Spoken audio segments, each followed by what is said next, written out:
I always thought I'd live an ordinary life and continue on that path. Yet, I've come to realize life is unpredictable. Surprisingly, my husband made dinner tonight. And it was all my favorites. Curious, I asked him why, and he said, "I just wanted to show some appreciation for all the housework you do." It made me so happy, I couldn't stop eating. I was about a third of the way through my meal when it happened. Suddenly, my chest tightened. Ugh! Ah! I moaned as I fell from my chair onto the cold floor. I struggled to breathe. I wanted to scream, but I couldn't make a sound. I need help. I reached out to my husband. But he didn't help me, nor did he seem panicked or surprised. He just looked down at me with a cold stare. Why? As I drifted out of consciousness, I heard my husband's laughter. It's finally over. Now I can be with my mistress and our child. So, that was it. I heard my husband leave the room. As I realized everything, I let go of consciousness. My name is Sophia Turner. I'm a 50-year-old part-time housewife. I married Sean, a man 2 years my senior, through a matchmaking service. Our son, Harry, is now 25. He moved out when he got a job and is now married to a woman his age.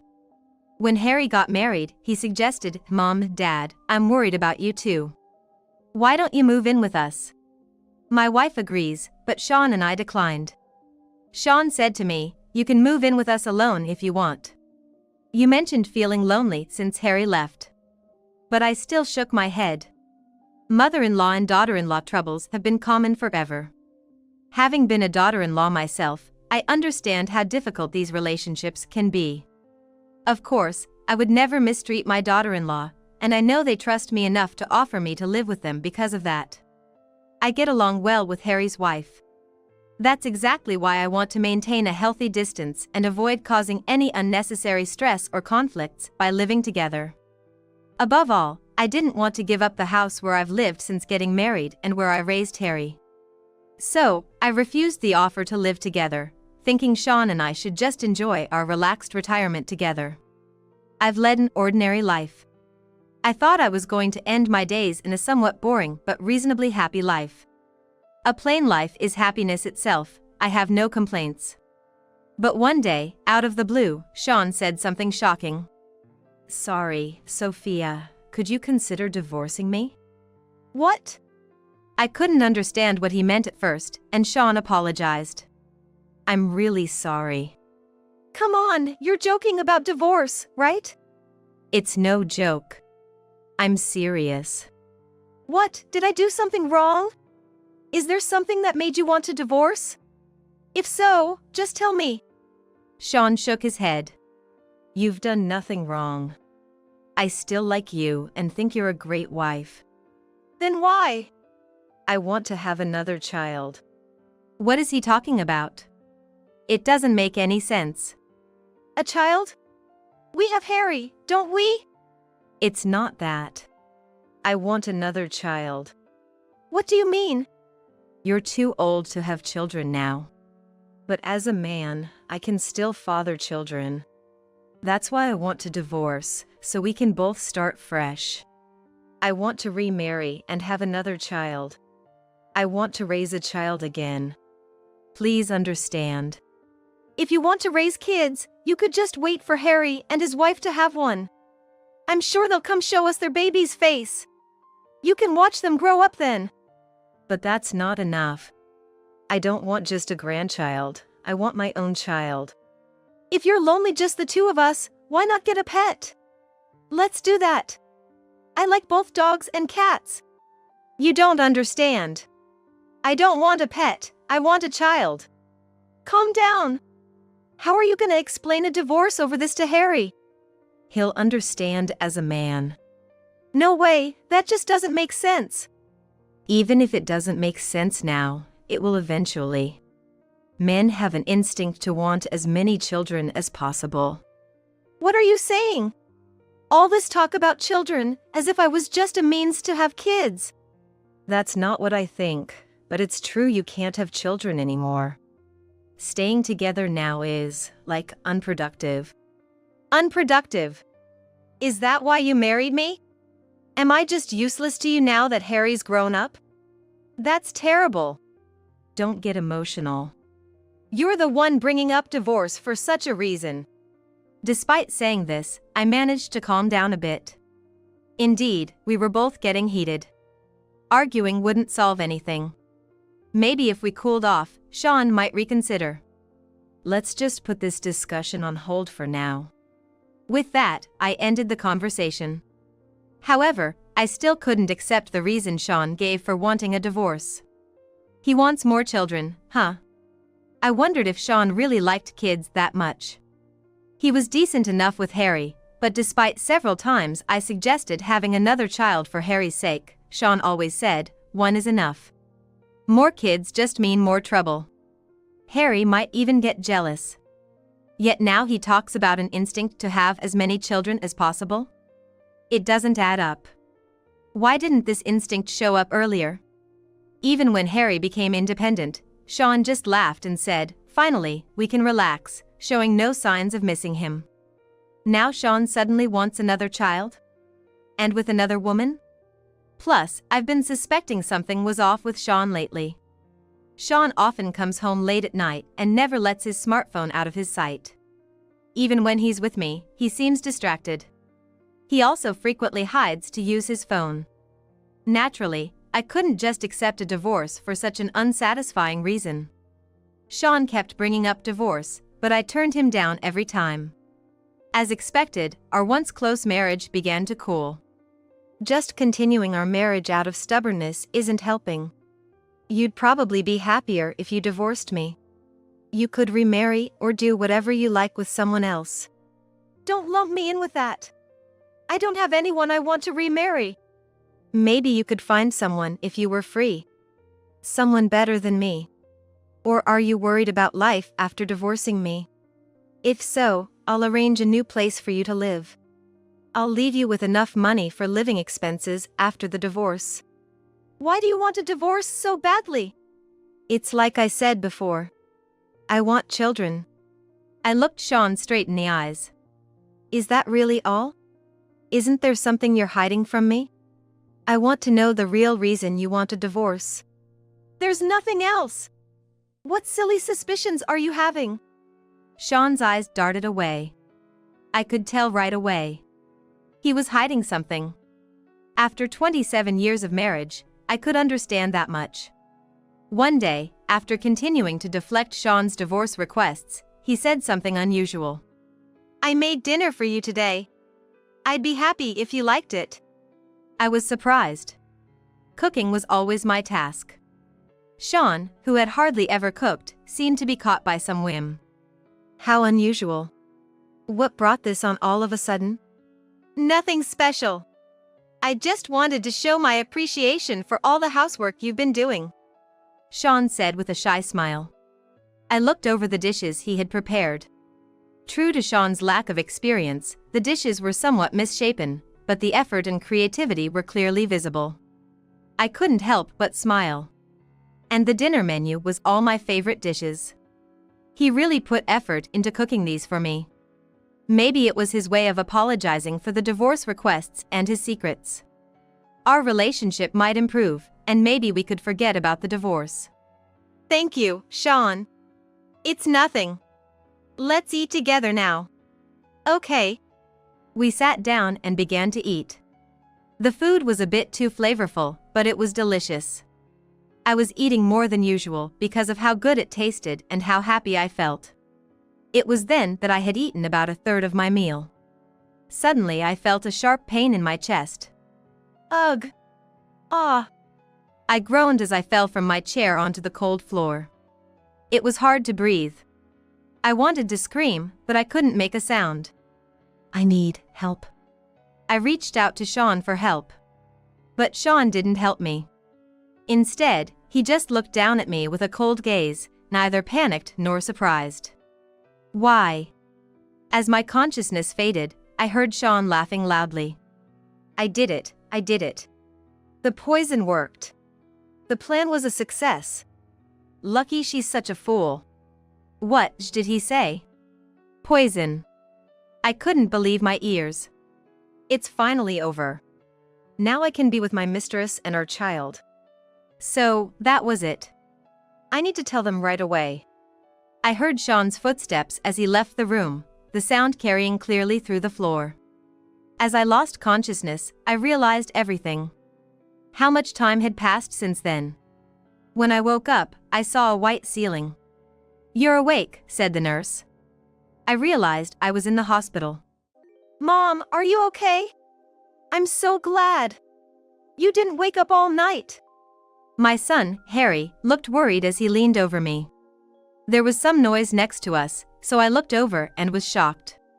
There was Sean, looking battered and miserable on the bed, with a woman and child I didn't know crying beside him. And Harry was furious next to the three of them. "Stop crying and apologize to Mom." "I'm sorry. I'm so sorry." Sean and the woman apologized. I remembered everything. After eating Sean's meal and collapsing, right before I lost consciousness, I managed to send a message to Harry using WhatsApp with the last of my strength. With trembling fingers, without the ease to type properly, I wrote, "Dad poisoned me, help," and sent it.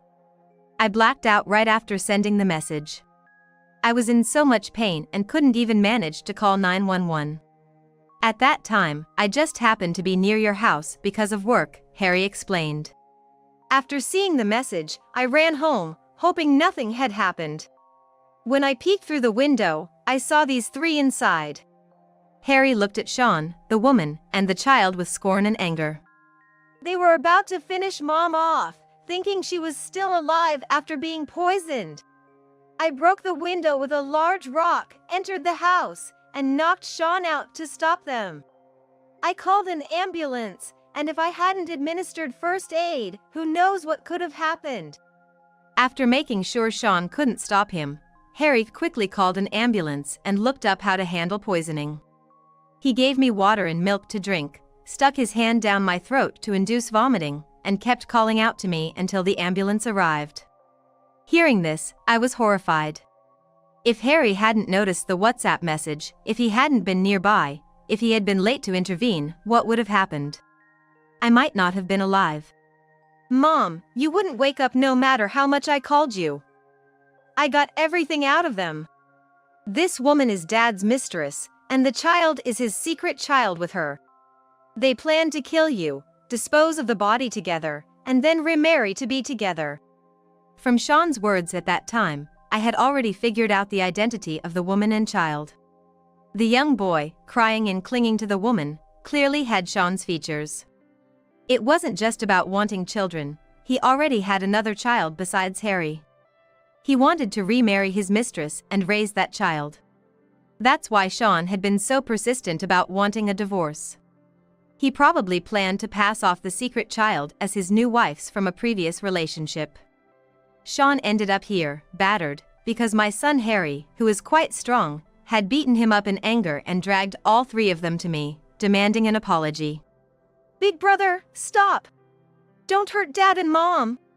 The secret child cried out to Harry. Harry nearly exploded in anger at those words. "Shut up! I'm not your brother! I'll beat you up too, you murderer's child!" The child's use of big brother wasn't really referring to a familial brother, it's likely just a term for an older young man. He must not have known that Harry was his half-brother. But that term triggered Harry's fury. Even though Harry had said in the past that he didn't want to be an only child and wanted a younger sibling, he certainly didn't want one in this way. The child trembled and cried even harder at Harry's loud voice. "Stop it, Harry." I intervened, reaching out to stop him. "The child is not to blame. He hasn't done anything wrong." "That's not true. When I saw him, he was handing a knife to his mother to stab you. I can't forgive him, even if he is just a kid." "Still, the child is innocent. He must have just been doing what his father and that woman told him to." "Mom, you're too kind." "It's not just about being kind. More importantly, if you resort to violence, you could get arrested, Harry." Hesitantly, Harry calmed down at my words. I looked over at Sean, who was a mess. If Harry were to be blamed for this, it could end badly. I didn't want that to happen. Given Harry's quick temper and emotional nature, it was understandable that he couldn't stay calm seeing his mother almost murdered. But I needed to calm him down for his own sake. Thank you, Harry, for saving my life. I truly appreciate it. I reached out and hugged Harry around the waist. Tears began to overflow. Yeah. I'm so glad you're safe, that I stopped it. If you had died, Harry collapsed as if drained and began to cry. It must have been a shock. After all, he had seen his father trying to kill his mother. Now, you. As I slowly sat up from the bed and spoke, Sean flinched. His reaction was exactly like the child's earlier. He tried to get up hastily, but due to his battered condition, he fell from the bed. He ended up on the hospital floor, apologizing. I'm sorry, forgive me. Please don't involve the police. The woman next to him started to apologize too. The child mimicked them. I never intended for it to go this far from the start. The mistress brought up this plan, and then... The woman raised her head to protest. Wait a minute. You were the one who said, let's just kill your wife, not me. Why are you making it sound like I suggested it? It was just a joke at first.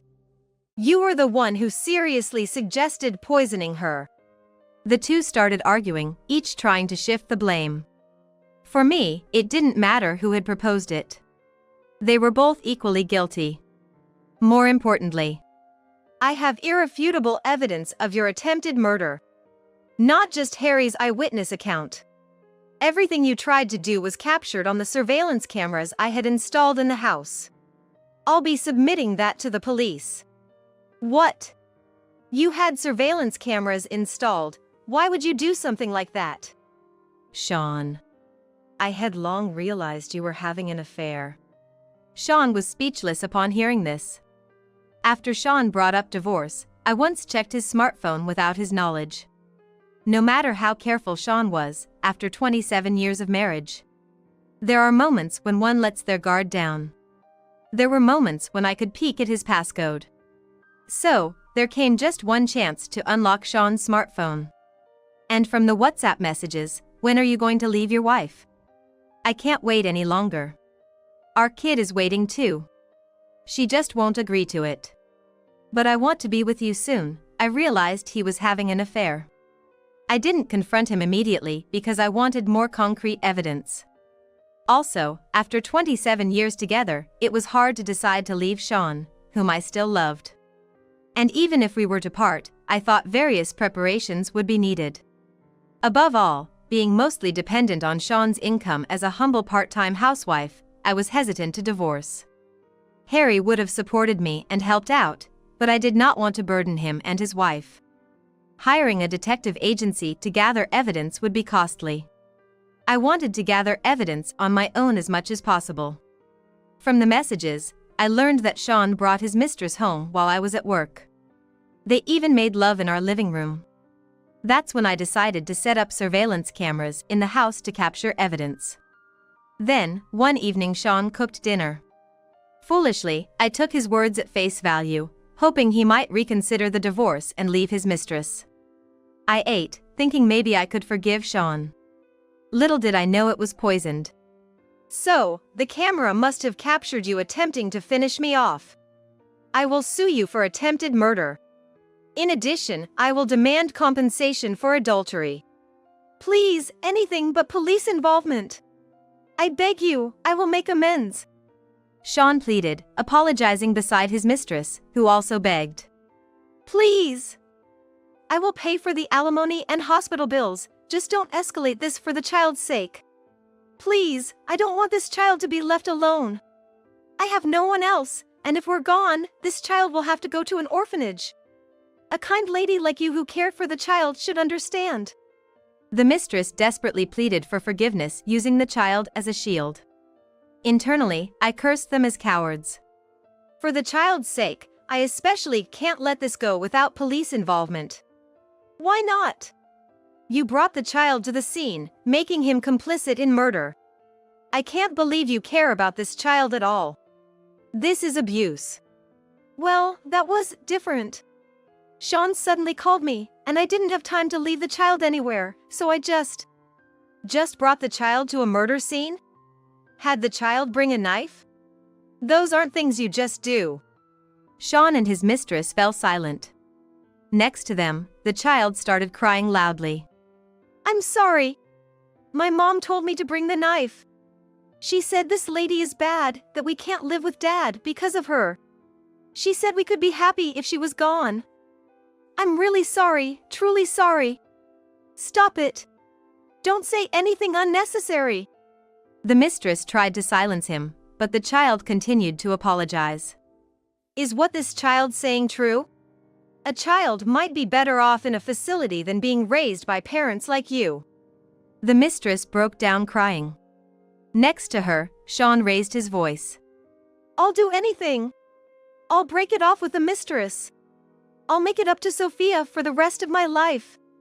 I realized I was wrong. I was worried when you didn't wake up, filled with regret. I've finally realized my true feelings. The only person I really love is you.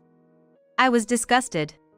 This man, when things go wrong, even abandons the mistress and his secret child he wanted to be with so desperately, even committing murder. I smiled wryly at Sean. You wanted a divorce from me, right? I'll grant you that divorce.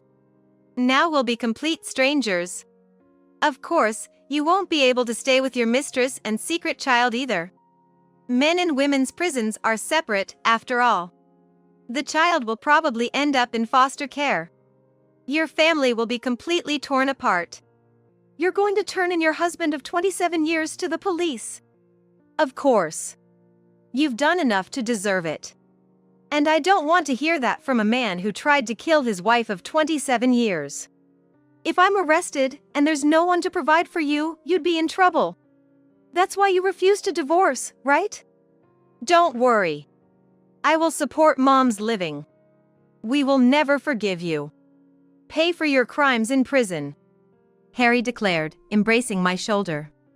Bowing his head silently and sobbing, I internally questioned Sean. What were our 27 years together? I still loved you even after I knew about the affair. Yet, to you, I was someone easily betrayed and killed. I thought we had nurtured some love, even though it was an arranged marriage. If you say you love me, why? I had many questions and things I wanted to say. But all that came out was, why didn't you just honestly say you wanted a divorce because you had a mistress and a secret child? I didn't want to pay alimony. I hated the idea of my mistress and child being hated, harmed, or judged by society, and I didn't want Harry to despise me. Yet, this situation ended up being even worse than if he had just come clean. Dumbfounded by my foolish husband, I was at a loss for words. Soon after, police arrived following Harry's call, and Sean and his mistress were arrested. We underwent thorough questioning and provided all evidence. Sean and his mistress were charged with attempted murder against me, convicted on irrefutable selfish motives, and received heavy prison sentences. The child, having no other relatives, was placed in foster care. Of course, Sean and I got divorced. It was a grave case, not just adultery and a secret child, so I received a substantial alimony. Harry also cut off all ties with Sean. I heard that Sean had met his mistress through her night job, and they ended up having a child during their affair, which he had kept hidden. This sensational case stirred the local news but settled down soon, as all scandals do. I was worried if Harry, who had beaten Sean up, might be charged, but fortunately, he only received a stern warning since he had stopped a murder.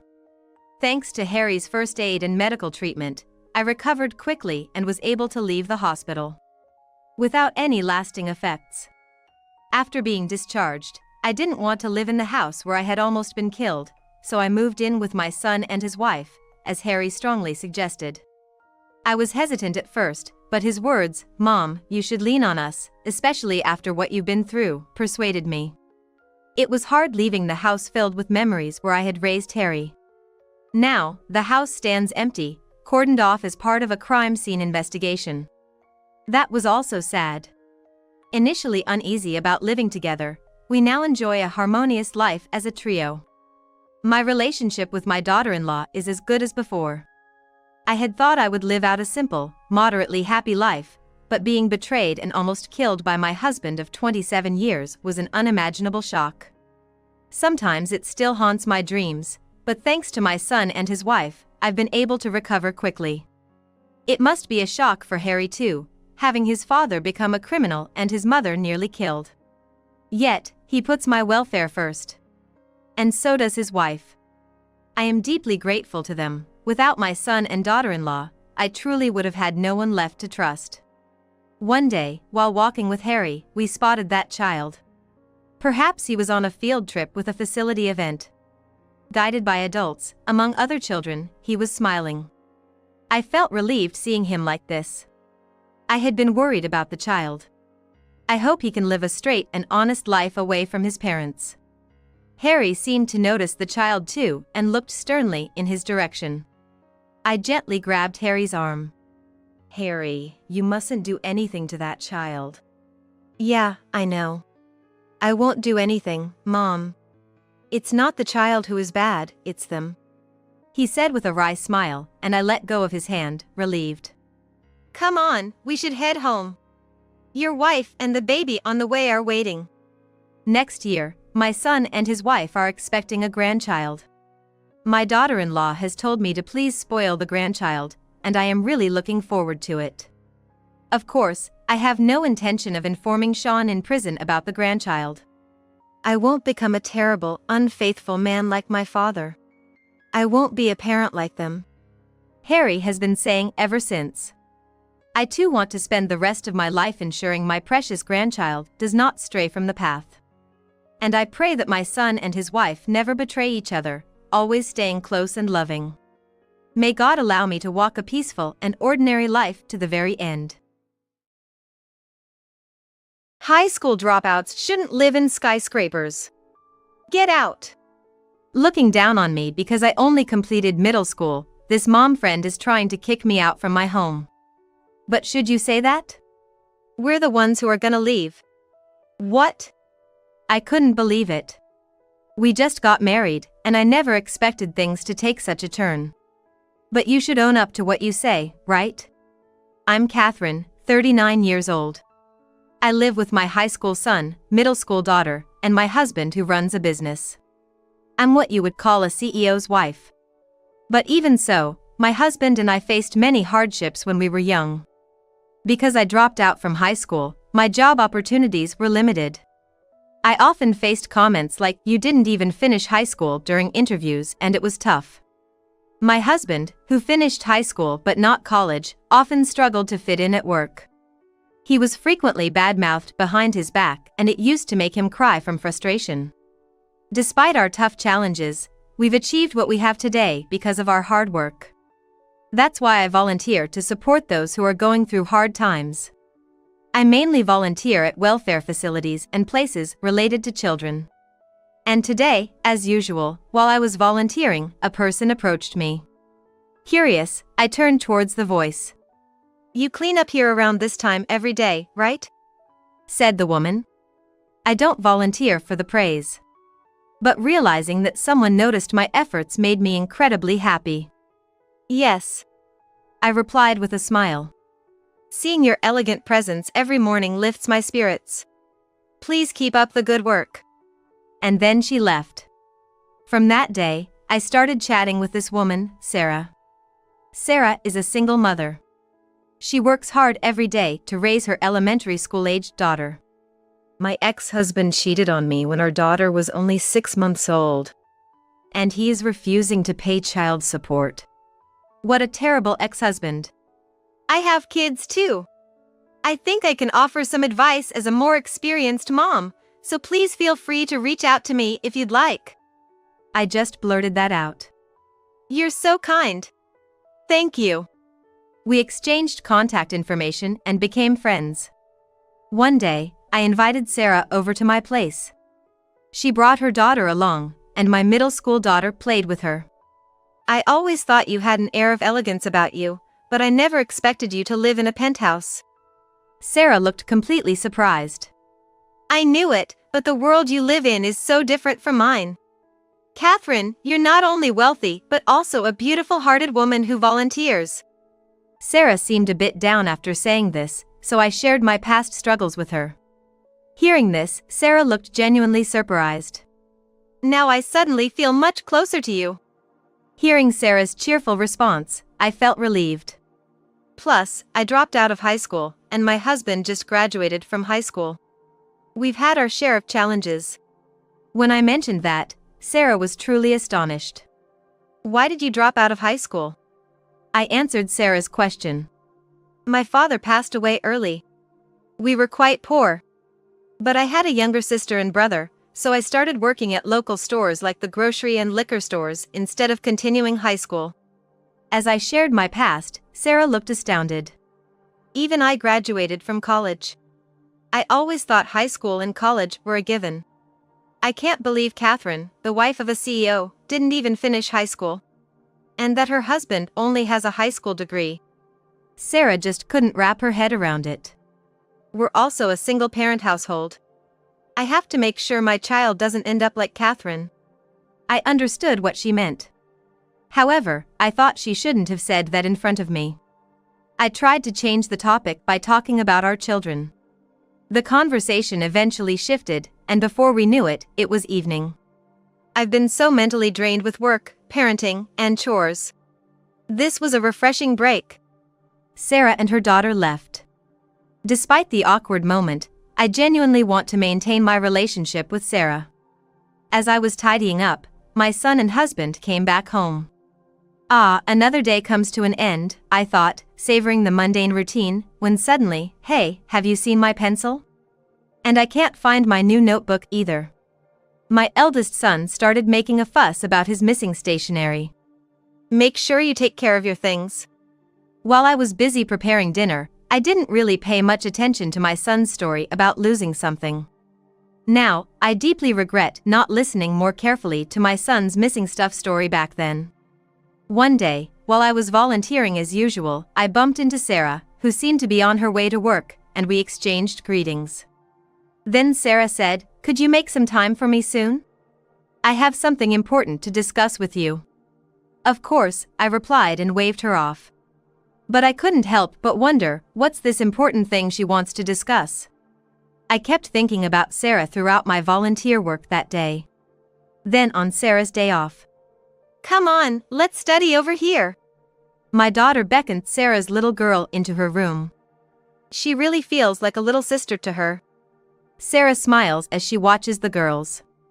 I wonder if she's ready to become a big sister.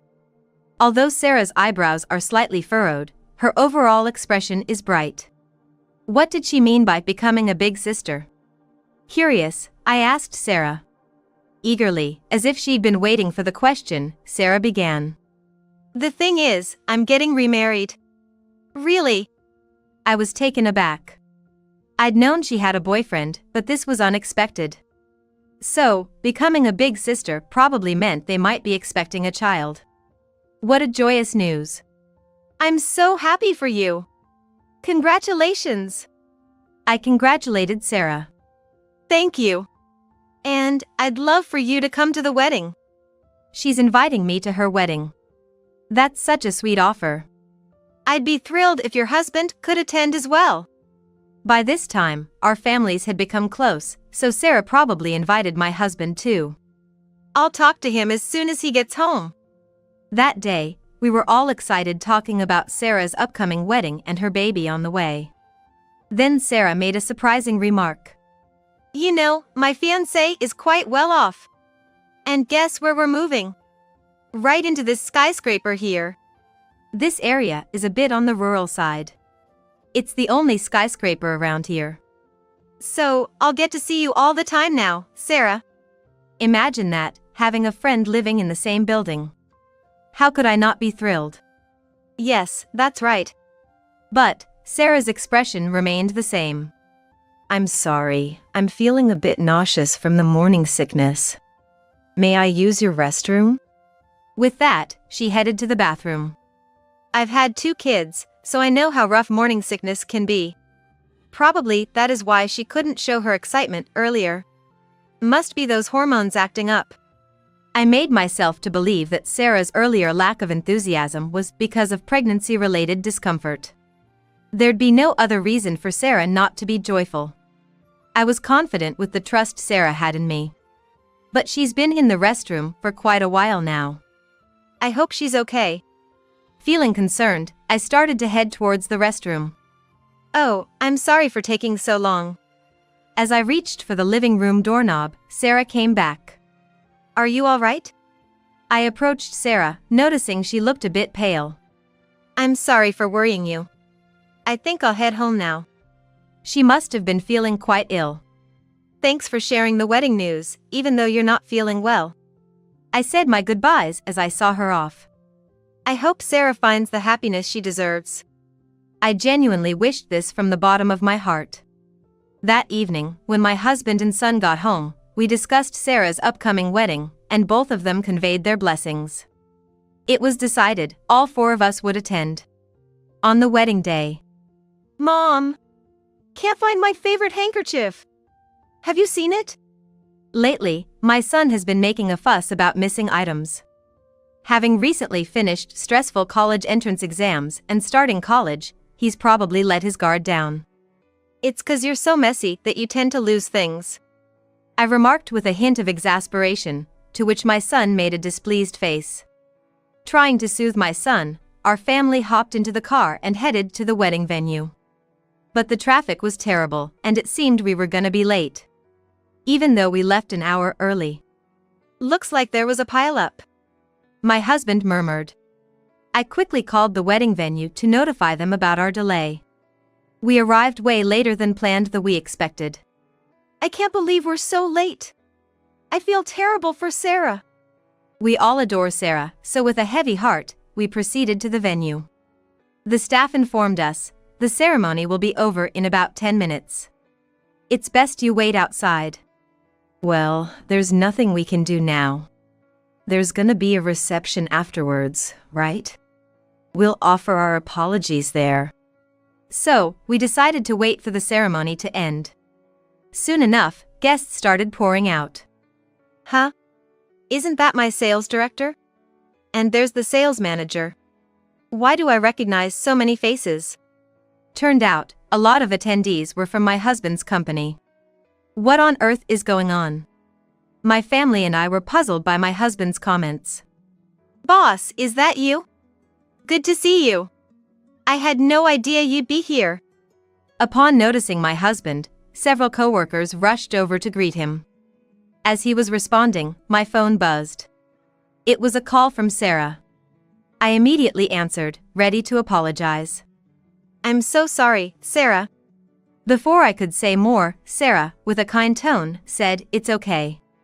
She continued. I'd like to see you, so I'm coming over to where you are. I've just finished changing my dress. She mentioned that she'd be coming over to us. However, my husband was busy talking to his colleagues, and our kids said they were gonna explore the venue for a bit, looking for Instagrammable spots. So, no one was around me. It's a shame, especially since Sarah is making the effort to come over. Just as I was pondering, a voice called out, "Sorry for the wait." Sarah arrived, looking stunning in a bright red chiffon dress. I was about to compliment her when she said, chuckling, "Now I'm the winner. Not like you. Dropouts shouldn't live in luxury apartments. Get out." Excuse me? What on earth is she talking about? I couldn't grasp what she meant right away. I can't stand the idea of someone like you, a dropout, living in the same apartment complex as me. Leave now. Sarah suddenly snapped. Come to think of it, when I mentioned before that I didn't finish high school, Sarah had shown her disgust. But I never expected such a strong reaction. Still, I pointed out, is this really the place for this kind of confrontation? What? Why not? She laughed sarcastically. It's my day. I can be upset wherever I want. I was taken aback by the sudden revelation, but I never realized Sarah was so self-centered. You know, I've always thought it's funny how you, a dropout, do volunteer work. So hypocritical. Who would want someone like you, a dropout, to help them out? Anyone can volunteer, but I can't understand why it's not okay to be a high school dropout. Anyone can volunteer. Education doesn't matter. I coldly said to Sarah. Big deal. Some high school grad buys a skyscraper apartment, yet his wife is a high school dropout. Weird, right? The nearby 5-story apartment seems more fitting for you guys. You should move out soon. Your presence is lowering the value of that fancy apartment. Sarah's loud, mocking laughter drew the attention of the guests attending the wedding, including my husband and kids. Why did you even invite us to your wedding if you were gonna insult us this much? I confronted Sarah with the question that had been bothering me since she started hurling insults. I invited you here to show everyone how dumb you and your husband are, just a high school grad and his wife. Everyone attending today's wedding has a college degree. They all look down on you too. I was taken aback that Sarah had planned this entire humiliation. All we wanted was for our sincere congratulations to be acknowledged. Being late to a wedding? Typical for the out-of-touch low-education couple. No matter how rich you are, you shouldn't do such things. Leave your gift and go start preparing for your move. I regretted being late. But Sarah's behavior was beyond unacceptable. Get out! And not just from this wedding hall, but from that skyscraper too. Sarah's shrill voice echoed throughout the hall. Suddenly, a man in a tuxedo appeared, stating, "We'll be the ones leaving." What are you talking about? The previously excited Sarah was now calm. That's my company's CEO you're insulting. What's your problem? CEO! Apparently, many of the wedding attendees were employees from my husband's company because the groom was one of his employees. You work at the high school grad CEO's company? A shocked Sarah received a nod from the groom. No way! I can't believe it! Sarah was trembling. Come to think of it, Sarah knew my husband was a CEO but didn't know which company he led. Why? Why didn't you tell me anything? If I'd known from the beginning. If I had known. Now she was getting defensive. Enough's enough. Apologize now and let's get out of here. The groom tried to calm an upset Sarah. I can't believe this. If I had known, I would have kept buttering them up.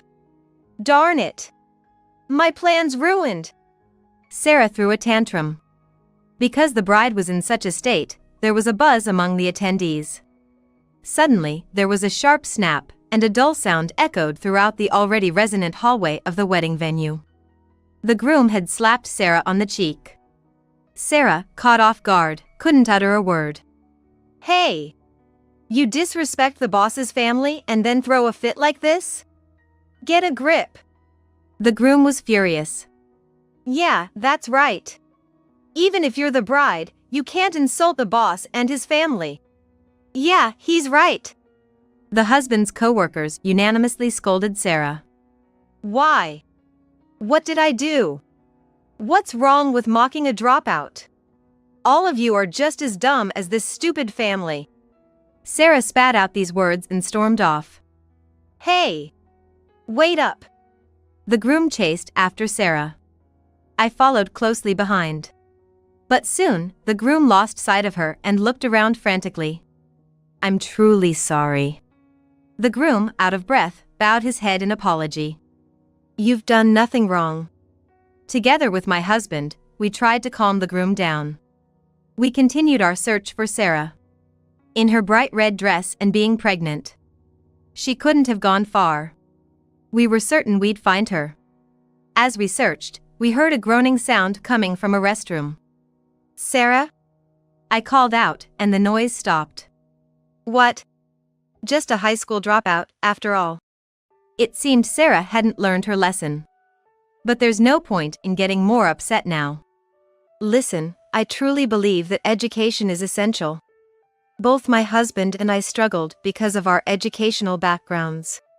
But if you don't have the education, you just need to work harder. When I said that, Sarah came out of the bathroom. Work hard? If you don't have an education, you're gonna work hard? So, you're saying that everything will turn out fine in life? Sarah had makeup streaks running down her cheeks. Yes. In many ways, that was the case for my husband and I. And another thing, the willingness to help each other.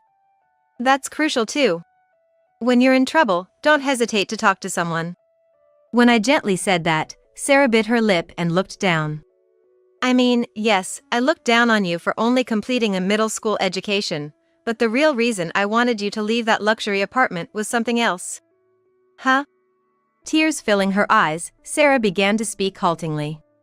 Actually, from your home, I've been stealing various things. Shockingly, Sarah had been taking things from our house. Things like pencils and toilet paper, even small items like handkerchiefs. Every time she visited, she'd steal something. Apparently, she always had a knack for theft, and it seemed her real reason for divorce was also related to her stealing habits. At first, I approached you, Catherine, because I thought you were an elegant and lovely woman. But when I found out about your education, I got jealous. I thought she's richer than me, so it's okay to steal just a bit. Had my words hit her nerve? Even without being asked, Sarah revealed her true feelings. Even though I was stealing, you and your husband were kind to me. I was filled with guilt. That's why I truly didn't want you to find out. When I decided to live in that luxury apartment, I wished you lived further away. So that's why. Stealing is inexcusable, as is lying and then hurling insults. I really had no intention of forgiving Sarah. But I've been through hard times myself. I've been doing volunteer work for years, wanting to help others. So, I can tell when someone's really struggling. Sarah, you're struggling right now, aren't you? If you could stop your thieving habits, you would, right? I leaned in and asked Sarah, and she burst into tears. Despite everything she had done, as someone who does volunteer work, I couldn't abandon Sarah. I might seem foolish, but merely blaming someone won't help anyone. Shut. Suddenly, Sarah muttered something. Huh? When I asked her to repeat, she yelled. I said shut up. That's why you seem so hypocritical. Just when I thought Sarah had knocked me down, a sharp pain shot through my face. I'm so freaking mad. Normally, when someone realizes their stuff's been stolen, they get mad, right? But what's with you? You're so damn creepy. Sarah cried out in tears. Sarah's tears dropped onto my face. This is all messed up because of you. My wedding, my life. If I'd never met someone like you. If I hadn't met a dropout like you. Sarah continued her rage without trying to stop herself. Stop it. Finally, I managed to grab both of Sarah's wrists and stop her. Enough. Always blaming others like that. I get it, being pregnant can mess up your hormone balance and make you easily upset or teary-eyed. But this is way over the top. I've finally lost my patience. That's why things come back to bite you, because you hurt others without a second thought. Don't you get it yet? But. Sarah seemed like she wanted to say something but couldn't find the. Suddenly, security personnel entered the room. It seems they had already heard about Sarah's outburst. She was quickly escorted out. And to my surprise, the police were waiting for Sarah. Sarah was arrested. I didn't think Sarah would be like this. Let's divorce. Just as Sarah was about to be taken away in the police car, the groom, now her ex-husband, said that to her. Damn it. This is the worst. You've got to be kidding me. Rejected by her groom, Sarah's desolate scream echoed.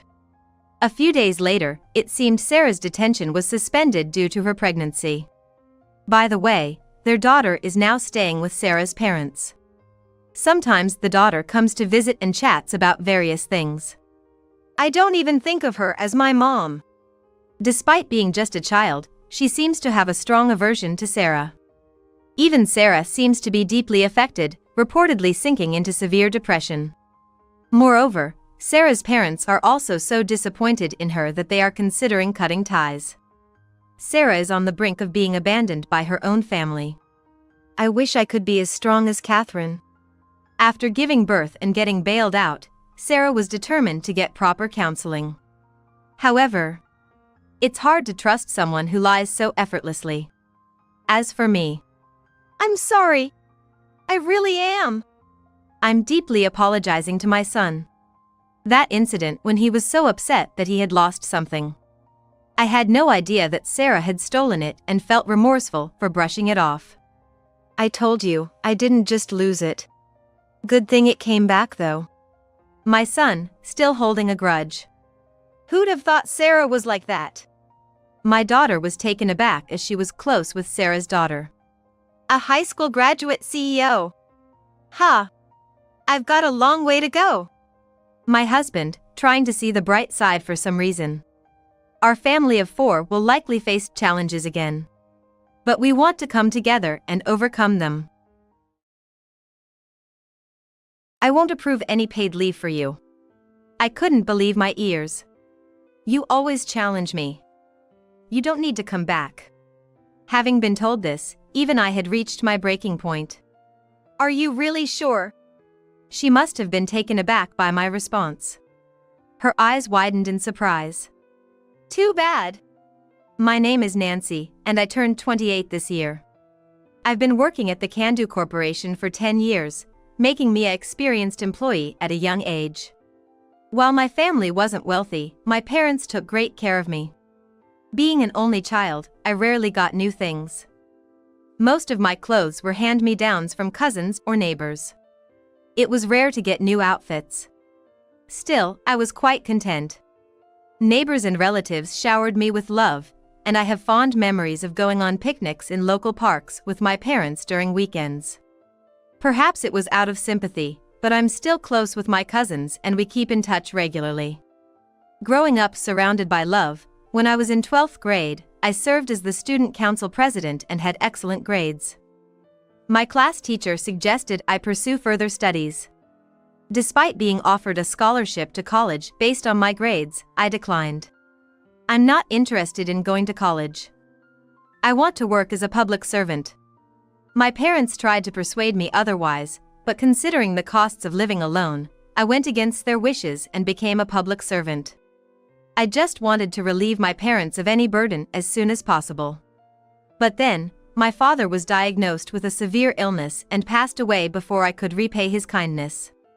I decided to take care of my mother in place of my father, continuing to live with her. In the hustle and bustle of daily life, time flew as I experienced various facets of working life. By the time 5 years had passed, I'd become a respected figure in the office, leading a comfortable life. I've been given the responsibility of training newcomers and occasionally acting on behalf of my boss. Moreover, the bonuses were good, allowing me to give about $600 monthly to my parents.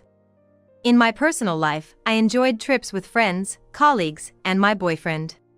One day, our manager was transferred and replaced by a new one. This new female manager was said to be the president's daughter. Rumor had it she had been loafing around, relying on her father's wealth. Unable to stand by and watch, the president decided to put her in a responsible position to teach her some life lessons. Only the president and I knew this. Just because she was the president's daughter, many in the company, who knew she was hired due to her background and had little real-world experience, didn't think highly of her. The work environment started getting tense, and the atmosphere was increasingly stifling. And to think the trouble would eventually come my way. It happened when I made her a cup of hot coffee upon her request. What's this? Are you trying to annoy me? I made it just as you told me. She glared at me and threw the hot coffee in my direction. Ouch! What are you doing? Unable to avoid it, I held my right arm that got splashed with coffee and glared back at her. How is this according to my instructions? I said I wanted it warm with extra milk and sugar. I made it warm with 2 glasses of milk and 2 scoops of sugar. It's too hot. And it's common sense to take 4 glasses of milk and 3 scoops of sugar. She again acts as if her own common sense is the world's common sense and imposes her values on others. I'm sorry. I'll make you another one right away. This is why I don't like high school grads. I heard from my father that you're competent and trusted by everyone. I have much to learn. It's only because of the support of everyone here that I seem competent. As she continued with her snide remarks, the pain in my burned arm intensified. My mind was occupied with trying very hard to resist the urge to get away from this place and cool my burnt arm as soon as possible. I was looking forward to meeting you after my father spoke so highly of you. But what a disappointment. I wonder how you won him over. Upon hearing her harsh words, a nearby employee tried to step in and help, but I signaled that I was okay, trying not to get noticed by her. Next, that employee would become the target of her.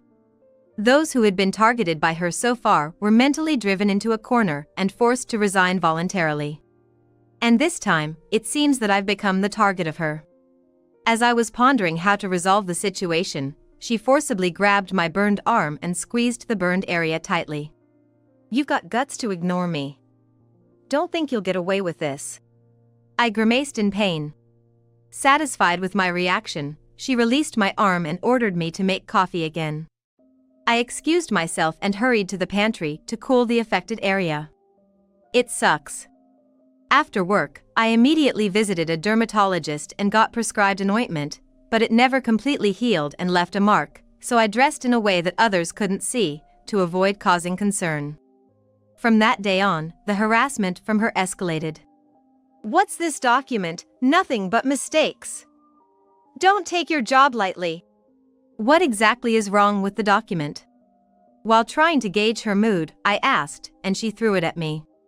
There's no way there could be mistakes in this practice document I did. And yet, to be pointed out like this with a red pen, it's unpleasant.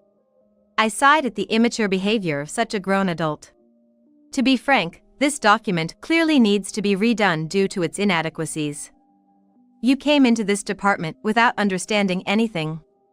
I would appreciate it if you could accept the mistakes honestly and acquire knowledge appropriate for a manager.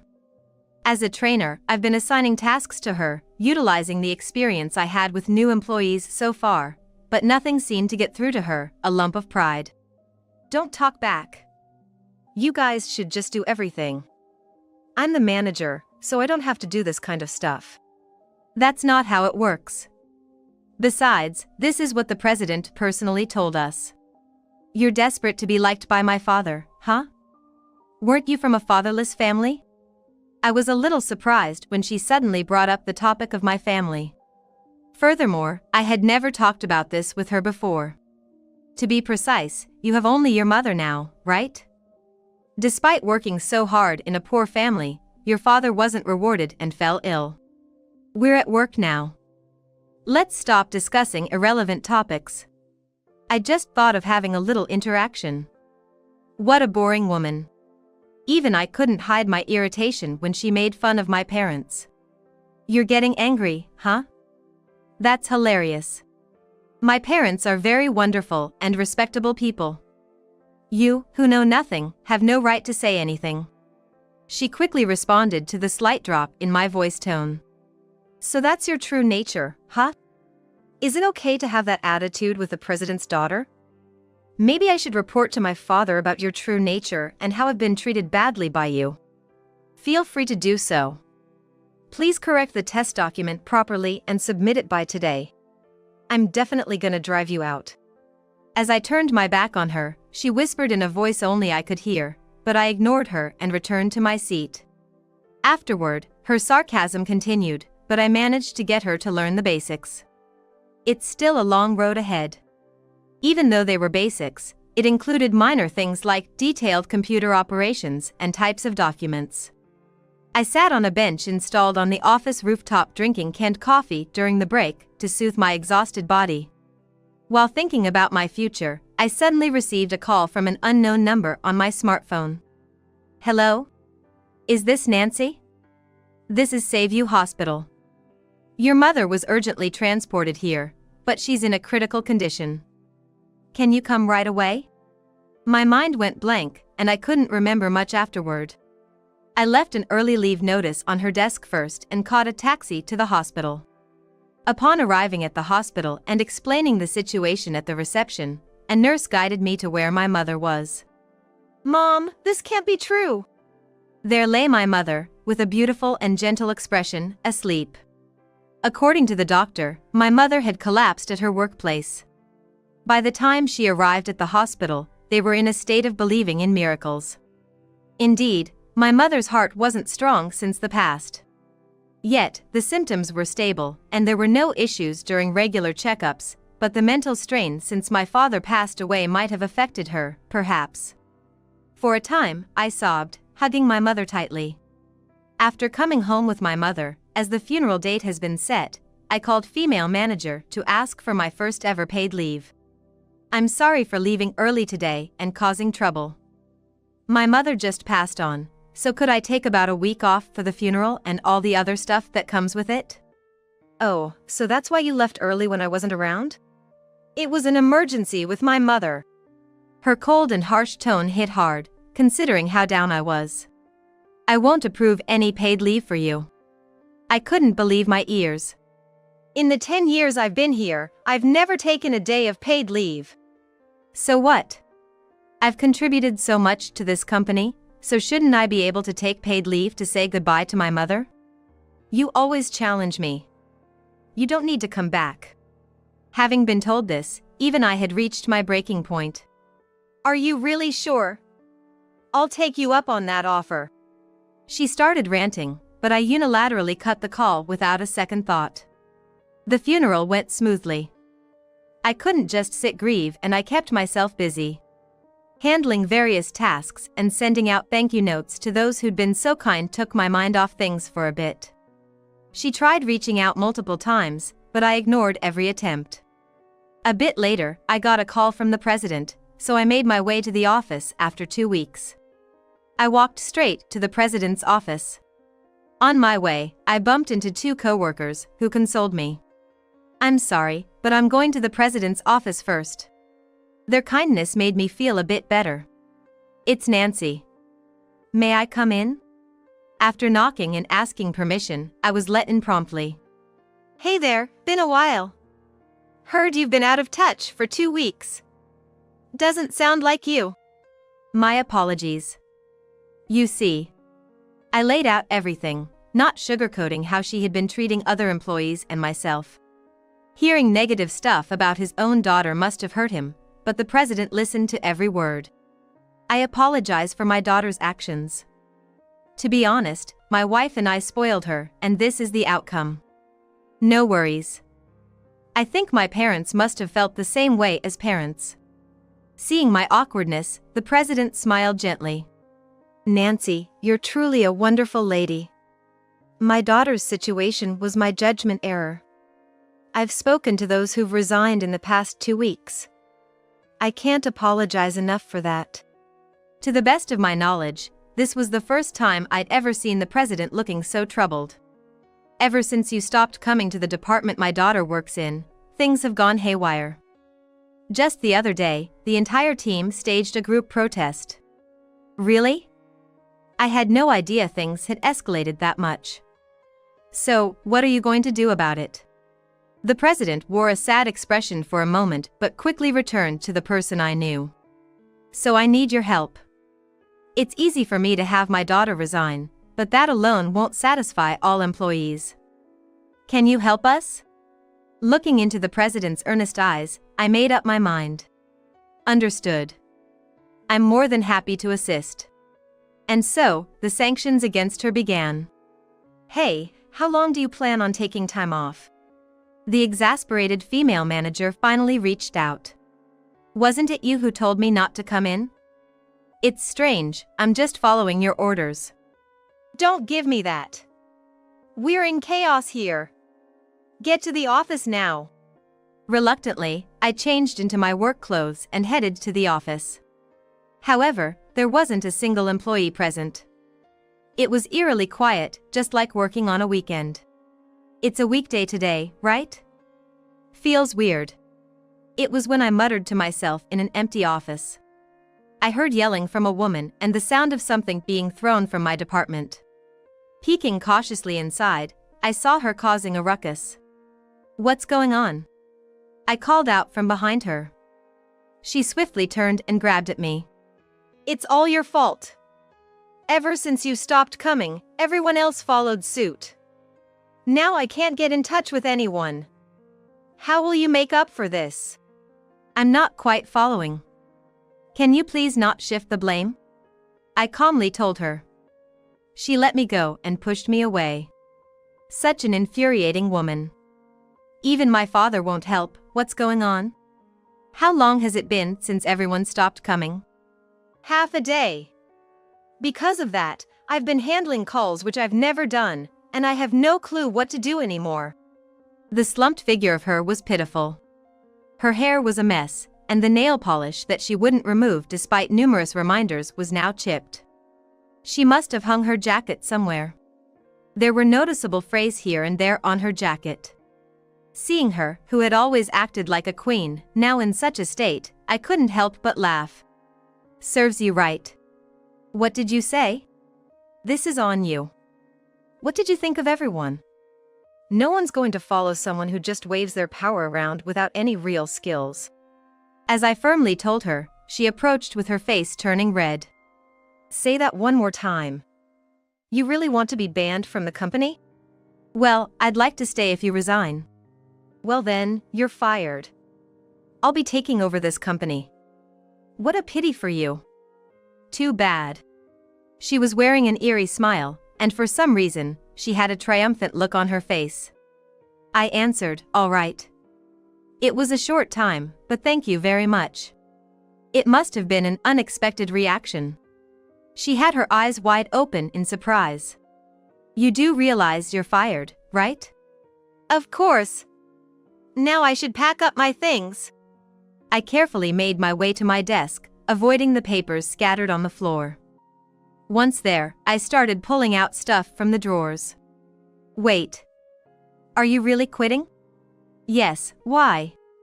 I asked, tilting my head. Well, shouldn't you at least finish up today's work? Her earlier confidence had disappeared, and she seemed desperate. Do you know that it's illegal to reject a properly justified paid leave request without a valid reason? Huh? It's a violation of labor laws, you know. It's mandated by law. Her face turned ashen. She was clearly in turmoil, but I continued.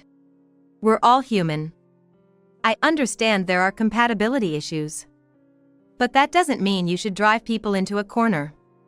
You're unfit to be a manager. Makes me wonder what your folks are like. Who the hell do you think you are? Insulting my parents like that? You're not getting off easy. Well, you insulted my parents too, so you're not getting off easy either. She, shaking with rage, tried to put on a brave face. Our worlds are entirely different. Don't lump me with you. You're really despicable. I heard you said the same thing and drove those who left into a corner. That's right. They treated me like I was worthless, so I drove them into a corner as far as I could. Felt so refreshing when they were gone.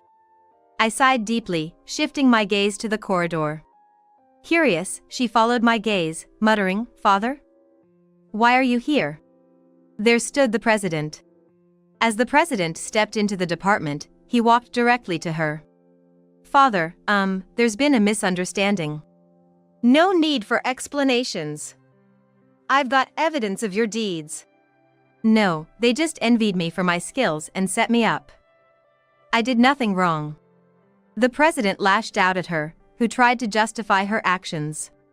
You idiot. Because you're so incompetent, I was hoping the competent employees would reform you.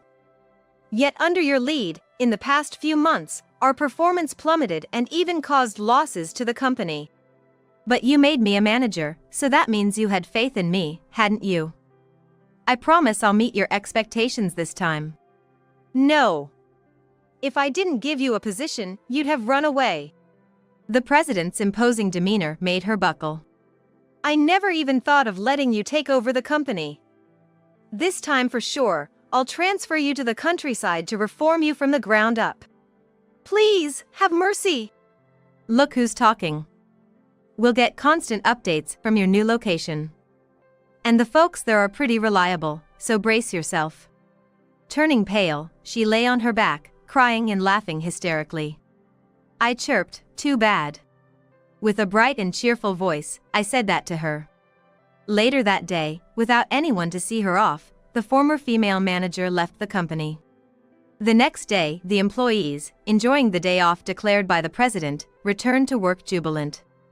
With the departure of the former female manager, peaceful days were restored, and smiles returned to the employees' faces.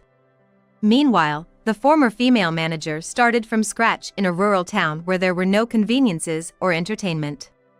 There, her family's influence didn't matter, and she was strictly schooled by her colleagues every day. As the days passed, she began to change, and finally, she started to speak respectfully and became receptive to feedback from others, as reported by the president.